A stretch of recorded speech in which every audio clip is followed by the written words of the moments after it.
to sa unsa ni siya nga kuan? Junction Bridge. Junction Bridge. Yeah. Going to Tagbilaran na.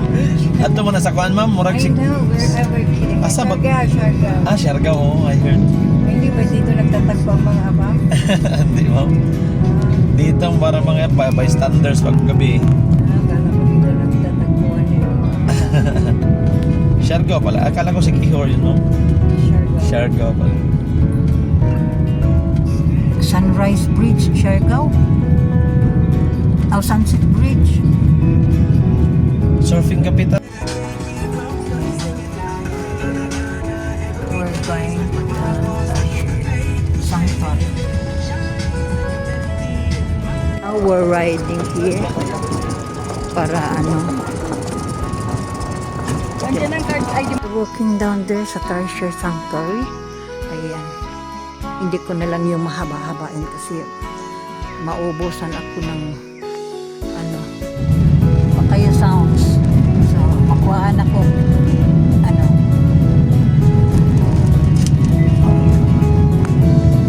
okay na. Hinay man. Hindi kayo makopyrighted ba? Unlike anang naay. Usog. Oo, kay makuhaan ta. Sayang ang recording. This is Chocolate Hills, ma'am. You want me to open your window? Yes, sure. Look, you get too excited. Relax. We can do on our way back.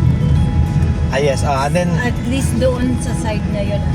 mas marami din kayo makita dito sa taas, ma'am. Sa bottom.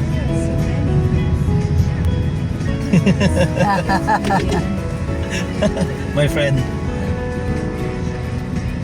Maraming mga tourists na there also, ang istorya daw ato na daw kuno yung mga higanti nga nagbinononay.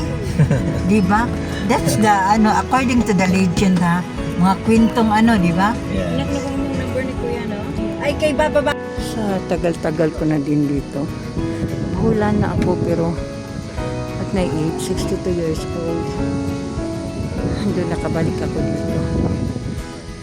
Last time na pumunta ako dito is I was 8. And then hindi pa to ganito na mas maganda dati pero unlike ngayon na medyo may mga ganyan na. Ayan. Diba? Ang ganda ng paligid.